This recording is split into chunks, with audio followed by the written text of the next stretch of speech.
നമസ്കാരം, എല്ലാവർക്കും ലക്ഷ്യ PSC നോട്ട്സിലേക്ക് സ്വാഗതം. അപ്പോൾ എല്ലാവർക്കും സുഖമല്ലേ? PSC GK കോഴ്സ് ഇഷ്ടമായെന്ന് വിശ്വസിക്കുന്നു. നല്ല റെസ്പോൺസാണ് കിട്ടിയത്. അപ്പോൾ അതിൻ്റെ കൂടെ തന്നെ ഒരു സൈഡിൽ കൂടെ നമുക്ക് GK നോട്ട്സ് സ്റ്റാർട്ട് ചെയ്യാം. GK കോഡിൻ്റെ പാർട്ട് 2 ആണിപ്പോൾ നടന്നുകൊണ്ടിരിക്കുന്നത്. അപ്പോൾ എല്ലാവരും ആ വീഡിയോസും പോയി കാണുക. നമ്മുടെ ചാനലിൻ്റെ ഉയർച്ചയാണ് കൂടുതൽ വീഡിയോസ് ചെയ്യാനും പ്രചോദനമാകുന്നത്. ഓക്കെ, നിങ്ങൾ ചെയ്യേണ്ടത് ഒന്ന് മാത്രമാണ്, ഈ ചാനൽ സബ്സ്ക്രൈബ് ചെയ്യുക. അതുപോലെ തന്നെ ഈ കാണുന്ന വീഡിയോസ് എല്ലാം തന്നെ ഒന്ന് ലൈക്ക് ചെയ്യുക. ഓക്കെ, അപ്പോൾ നമുക്ക് നമ്മുടെ GKയുടെ പാർട്ട് 1ലേക്ക് കടക്കാം.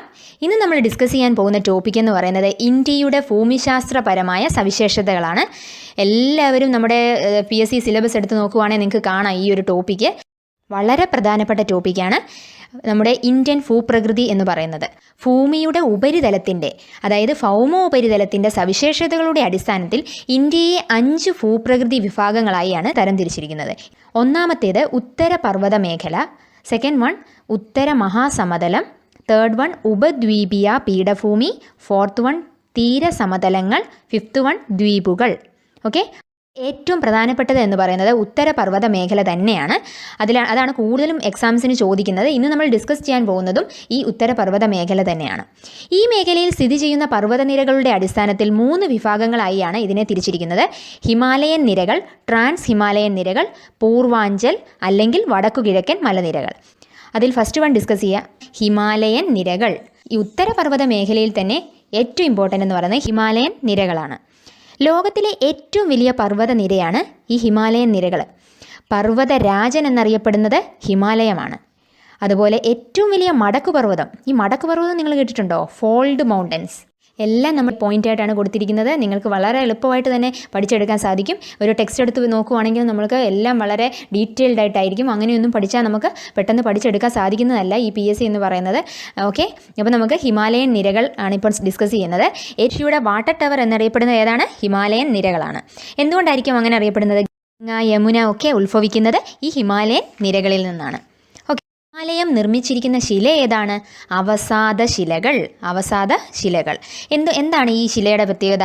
ജൈവ അവശിഷ്ടങ്ങളും ഒഴുക്കുവെള്ളവും മഞ്ഞ് ഇതെല്ലാം കൂടി ചേർന്നുണ്ടാകുന്ന ശിലയാണ് അവസാദ ശിലകൾ. ഓക്കെ, മനസ്സിലായല്ലോ. ഹിമാലയം ഇന്ത്യയുടെ 11 സംസ്ഥാനങ്ങളിലൂടെ കടന്നു പോകുന്നു. എത്ര സംസ്ഥാനങ്ങളിലൂടെയാണ് കടന്നു പോകുന്നത്? 11 സംസ്ഥാനങ്ങളിലൂടെ. ഹിമാലയം കടന്നു പോകുന്ന കേന്ദ്രഭരണ പ്രദേശങ്ങൾ ഏതൊക്കെയാണ്? ജമ്മു കാശ്മീർ, ലഡാക്ക്. പുതുതായി കേന്ദ്രഭരണ പ്രദേശങ്ങളായവയാണ് ഇവ രണ്ടും. ഓക്കെ, ഹിമാലയം 6 രാജ്യങ്ങളിലൂടെ കടന്നു പോകുന്നു. വളരെ ഇമ്പോർട്ടൻ്റ് ആണ്. ഹിമാലയം 6 രാജ്യങ്ങളിലൂടെ കടന്നു പോകുന്നു. ഏതൊക്കെയാണവ? India, China, Nepal, Bhutan, Pakistan, Afghanistan. Okay, ഒന്നുകൂടെ പറയാം. India, China, Nepal, Bhutan, Pakistan, Afghanistan. ഹിമാലയത്തിൻ്റെ രാജ്ഞി എന്നറിയപ്പെടുന്നത് ഏതാണ്? ഡാർജിലിംഗ്. ഹിമാലയത്തിൻ്റെ രാജ്ഞി ഡാർജിലിംഗ്. മലകളുടെ റാണി ഏതാണ്? മസൂറി. ഓക്കെ, ഇവ രണ്ടും തിരിഞ്ഞു പോകരുത്. ഹിമാലയത്തിൻ്റെ രാജ്ഞി എന്നറിയപ്പെടുന്നത് ഡാർജിലിംഗ്, മലകളുടെ റാണി എന്നറിയപ്പെടുന്നത് മസൂറി. ഇന്ത്യൻ ഉപഭൂഖണ്ഡത്തെ ടിബറ്റൻ പീഠഭൂമിയിൽ നിന്നും വേർതിരിക്കുന്നത് ഹിമാലയമാണ്. ഹിമാലയം എങ്ങനെ രൂപപ്പെട്ടതാണ്? ഇന്തോ ഓസ്ട്രേലിയൻ ഫലകവും യൂറോപ്യൻ ഫലകവും തമ്മിൽ കൂട്ടിമുട്ടിയതിനെ തുടർന്ന് രൂപപ്പെട്ട പർവ്വതനിരയാണ് ഹിമാലയം. ഓക്കെ, ഇന്തോ ഓസ്ട്രേലിയൻ ഫലകവും യൂറോപ്യൻ ഫലകവും തമ്മിൽ കൂട്ടിമുട്ടിയതിനെ തുടർന്ന് രൂപപ്പെട്ട പർവ്വതനിരയാണ് ഹിമാലയം. ഹിമാലയത്തെ പ്രധാനമായും 3 മേഖലകളായി തിരിച്ചിരിക്കുന്നു. ഒന്നാമത്തേത് ഹിമാദ്രി, ഗ്രേറ്റർ ഹിമാലയാസ് എന്നറിയപ്പെടുന്നു. Second one Himachal, lesser Himalayas. Siwalik, outer Himalayas. Okay, Himadri എങ്ങനെയാണ് പറയുന്നത്? Greater Himalayas. Himachal, lesser Himalayas. Siwalik, outer Himalayas. വളരെ പ്രധാനപ്പെട്ട ഒരു ക്ലാസിഫിക്കേഷനിലായിട്ടാണ് കിടക്കുന്നത്. നമ്മൾ പറഞ്ഞു ഫസ്റ്റ് ഉത്തരപർവ്വത മേഖല തരംതിരിച്ചിരിക്കുന്ന 3ആയിട്ടാണെന്ന് പറഞ്ഞു. അതിൽ ഫസ്റ്റ് വൺ ഹിമാലയൻ നിരകളാണ് നമ്മൾ ഡിസ്കസ് ചെയ്തുകൊണ്ടിരുന്നത്. അതിൽ ഹിമാലയൻ നിരകൾ 3ആയി തരംതിരിക്കുന്നു: ഹിമാദ്രി, ഹിമാചൽ, സിവാലിക്. ഇത് 3ഉം ഏറ്റവും വളരെ ഇമ്പോർട്ടൻ്റ് ആണ്. First one Himadri. ഹിമാലയത്തിൻ്റെ നട്ടെല്ല് എന്നറിയപ്പെടുന്നു. ഹിമാലയത്തിൻ്റെ നട്ടെല്ല് എന്നറിയപ്പെടുന്നത് ഏതാണ്? ഹിമാദ്രി. ഏറ്റവും ഉയരം കൂടിയ പർവ്വതനിരയാണ് ഹിമാദ്രി. ഹിമാലയത്തിലെ വടക്കേ അറ്റത്തുള്ള പർവ്വതനിര ഹിമാദ്രിയാണ്. പ്രധാന കൊടുമുടികളെല്ലാം സ്ഥിതി ചെയ്യുന്നത് എവിടെയാണ്? ഈ ഹിമാദ്രിയിലാണ്. അതേതൊക്കെയായിരിക്കാം?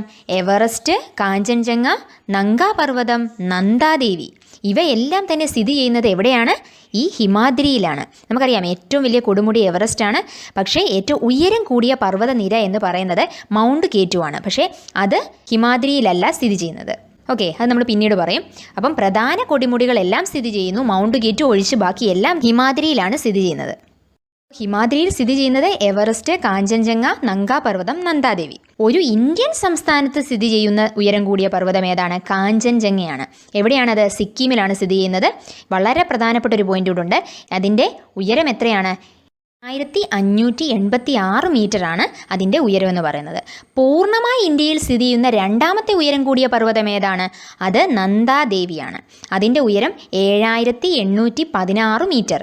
ഓക്കെ, ഈ രണ്ട് ഓർത്തിരിക്കുക. ഏറ്റവും ഉയരം കൂടിയ പർവ്വതമായ മൗണ്ട് K2വിൻ്റെ ഉയരം എത്രയാണ്? 8611 മീറ്ററാണ്. മൗണ്ട് K2വിൻ്റെ പ്രധാന പേരെന്ന് പറയുന്നത് ഗോഡ്ബിൻ ആസ്റ്റിൽ. ഓക്കെ, ഗോഡ്ബിൻ ആസ്റ്റിൽ. അപ്പം നമ്മൾ പറഞ്ഞത് ഏറ്റവും ഉയരം കൂടിയ പർവ്വതം മൗണ്ട് K2, ഒരു ഇന്ത്യൻ സംസ്ഥാനത്ത് തന്നെ സ്ഥിതി ചെയ്യുന്നത് കാഞ്ചൻജംഗ, പൂർണ്ണമായി ഇന്ത്യയിൽ തന്നെ സ്ഥിതി ചെയ്യുന്ന രണ്ടാമത്തെ ഉയരം കൂടിയ പർവ്വതം ഏതാണ്? നന്ദാദേവിയാണ്. ഓക്കെ, നെക്സ്റ്റ് പോയിന്റ്, പ്രധാനപ്പെട്ട നദികളായ ഗംഗ, യമുന ഇവയുടെയൊക്കെ ഉത്ഭവം എന്ന് പറയുന്നത് ഹിമാദ്രിയിലാണ്. ഇനി സെക്കൻഡ് വണ്ണിലേക്ക് കടക്കാം, ഹിമാചൽ. അപ്പോൾ നമ്മൾ ഹിമാദ്രിയാണ് ഡിസ്കസ് ചെയ്തത്, അതിൻ്റെ പ്രധാനപ്പെട്ട പോയിന്റ്സ് എല്ലാം പറഞ്ഞു. Second one Himachal. സുഖവാസ കേന്ദ്രങ്ങൾ കൂടുതലായി സ്ഥിതി ചെയ്യുന്നത് ഈ ഹിമാചലിലാണ്. അവ ഏതൊക്കെയായിരിക്കും? കാശ്മീർ താഴ്വര, ഡാർജിലിംഗ്, കുളു, സിംല, മസൂറി, നൈനിറ്റാൽ, അൽമോറ ഇവയൊക്കെയാണ് ഹിമാചലിൽ സ്ഥിതി ചെയ്യുന്ന സുഖവാസ കേന്ദ്രങ്ങൾ. ഓക്കെ, ഹിമാചൽ എവിടെയാണ് സ്ഥിതി ചെയ്യുന്നത്? ഹിമാദ്രിക്കും സിവാലിക്കിനും ഇടയിൽ സ്ഥിതി ചെയ്യുന്ന ഒരു പർവ്വതനിരയാണ് ഈ ഹിമാചൽ എന്ന് പറയുന്നത്. പൈൻ, ഓക്ക്, ദേവദാരു എന്നീ മരങ്ങളൊക്കെ കാണപ്പെടുന്നതും ഈ ഹിമാചലിലാണ്. ഇനി എന്തൊക്കെയാണ് ഹിമാചലിൻ്റെ പ്രത്യേകതകൾ? Great Himalayan national park, Himalayan pyramid എന്നറിയപ്പെടുന്ന മസ്രൂർ റോക്ക് കട്ട് ക്ഷേത്രം ഇവയൊക്കെ കാണപ്പെടുന്നതും ഈ ഹിമാചലിൽ തന്നെയാണ്. ഈ ഗ്രേറ്റ് ഹിമാലയൻ നാഷണൽ പാർക്ക് എവിടെയാണ്? കുളുവിലാണ്. സഞ്ചാരികളുടെ സ്വർഗം എന്നറിയപ്പെടുന്നത് കാശ്മീർ താഴ്വരയാണ്. അതും സ്ഥിതി ചെയ്യുന്നത് ഹിമാചലിലാണ്. ദൈവങ്ങളുടെ താഴ്വര എന്നറിയപ്പെടുന്നത് ഏതാണ്? കുളു ആണ് ദൈവങ്ങളുടെ താഴ്വര എന്നറിയപ്പെടുന്നത്. കുളു എവിടെയാണ്? ഹിമാചൽ പ്രദേശിലാണ്. മനുവിൻ്റെ വാസസ്ഥലം എന്നറിയപ്പെടുന്ന താഴ്വര ഏതാണ്? മണാലിയാണ്. അതും സ്ഥിതി ചെയ്യുന്നത് ഹിമാചൽ പ്രദേശിലാണ്. മണികരൺ ഗ്ലേഷ്യർ കുളുവിലാണ് സ്ഥിതി ചെയ്യുന്നത്. സുഖവാസ കേന്ദ്രങ്ങളുടെ രാജ്ഞി എന്നറിയപ്പെടുന്നത് കൊടൈക്കനാലാണ്. പക്ഷേ സുഖവാസ കേന്ദ്രങ്ങളുടെ റാണി എന്നറിയപ്പെടുന്നത് മസൂറിയാണ്. ഇത് രണ്ടും തിരിഞ്ഞു പോകരുത്. സുഖവാസ കേന്ദ്രങ്ങളുടെ രാജ്ഞി ഏതാണ്? കൊടൈക്കനാൽ. സുഖവാസ കേന്ദ്രങ്ങളുടെ റാണി എന്നറിയപ്പെടുന്നത് മസൂറിയാണ്. Third one Siwalik. ഓക്കെ, ഹിമാലയത്തിൻ്റെ ഏറ്റവും തെക്കേ അറ്റത്തുള്ള പർവ്വതനിരയാണ് സിവാലിക് എന്ന് പറയുന്നത്. ഹിമാലയത്തിൻ്റെ ഏറ്റവും തെക്കേ അറ്റത്തുള്ള, വടക്കേ അറ്റത്തുള്ളത് ഏതായിരുന്നു? ഹിമാദ്രി അല്ലേ. ഗംഗാ സമതലവുമായി ചേർന്ന് കിടക്കുന്ന ഹിമാലയൻ ഭാഗം. ഗംഗാ സമതലവുമായി ചേർന്ന് കിടക്കുന്നത് ഏതാണ്? സിവാലിക്കാണ്. ഭൂകമ്പങ്ങളും ഉരുൾപൊട്ടലും കൂടുതലായി കാണപ്പെടുന്നത് ഈ സിവാലിക്കിലാണ്. ശിവൻ്റെ തിരുമുടി എന്നർത്ഥം വരുന്ന പർവ്വതനിര ഏതാണ്? സിവാലിക്കാണ് ശിവൻ്റെ തിരുമുടി എന്ന് അർത്ഥം വരുന്ന പർവ്വതനിര. ഓക്കെ, ഡൂൺസുകൾ കാണപ്പെടുന്ന ഭാഗവും ഈ സിവാലിക്ക് തന്നെയാണ്. എന്താ ഈ ഡൂൺസുകൾ? വളരെ വിസ്തീർണമുള്ള താഴ്വരയാണ് നമ്മൾ ഡൂൺസുകൾ എന്ന് പറയുന്നത്. ഏറ്റവും വലിയ ഡൂൺ ഏതാണ്? ഡെറാഡൂൺ ആണ് ഏറ്റവും വലിയ ഡൂണ്. അത് എവിടെയാണ് സ്ഥിതി ചെയ്യുന്നത്? ഡെറാഡൂൺ ഉത്തരാഖണ്ഡിലാണ് ഡെറാഡൂൺ സ്ഥിതി ചെയ്യുന്നത്. തട്ടുതട്ടായുള്ള കൃഷിരീതി കാണപ്പെടുന്ന പർവ്വതനിര സിവാലിക്ക് തന്നെയാണ്. എന്താ ഈ തട്ടുതട്ടായുള്ള കൃഷിരീതി എന്ന് പറയുന്നത്? ടെറസ് കൾട്ടിവേഷൻ എന്ന് കേട്ടിട്ടില്ലേ? അതാണ്. ഓക്കെ, ഏറ്റവും വലിയ ഡൂൺ ഡെറാഡൂൺ ആണെന്ന് പറഞ്ഞിരുന്നു. വളരെ ഇമ്പോർട്ടൻറ്റ് പോയിൻ്റാണ്. ഡൂൺസ് താഴ്വരയിലെ പ്രധാന വൃക്ഷങ്ങളാണ് സാൽ മരങ്ങൾ. ഡൂൺസ് താഴ്വരയിലെ പ്രധാന വൃക്ഷമാണ് സാൽ മരങ്ങൾ എന്ന് പറയുന്നത്.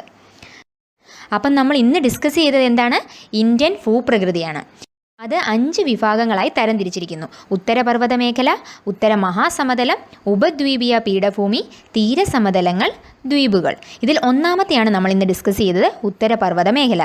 ഏതൊക്കെയായിരുന്നു ഉത്തരപർവ്വത മേഖലയിൽ വരുന്നത്? ഹിമാലയൻ നിരകൾ, ട്രാൻസ് ഹിമാലയൻ നിരകൾ, പൂർവാഞ്ചൽ. ഓക്കെ, അപ്പോൾ ഇത് 3 വരുന്നത്. ഇതിലെ ഹിമാലയൻ നിരകളാണ് നമ്മളിന്ന് പറഞ്ഞത്. ഹിമാലയൻ നിരകൾ എത്രയായിട്ട് തിരിച്ചിരിക്കുന്നു? ഹിമാദ്രി, ഹിമാചൽ, സിവാലിക്. ഇത് 3 ഏറ്റവും പ്രധാനപ്പെട്ടത്. ഓക്കെ, അപ്പോൾ എല്ലാവരും നോട്ട്സൊക്കെ എഴുതിയെടുത്തെന്ന് വിശ്വസിക്കുന്നു. താഴെ ഡിസ്ക്രിപ്ഷൻ ബോക്സിൽ കൊടുത്തിരിക്കുന്ന വാട്സപ്പ് ഗ്രൂപ്പിൽ നിങ്ങൾക്ക് അംഗമാകാം. അതിലൂടെയായിരിക്കും PDF മെറ്റീരിയൽസ് നിങ്ങൾക്ക് ലഭ്യമാകുന്നത്.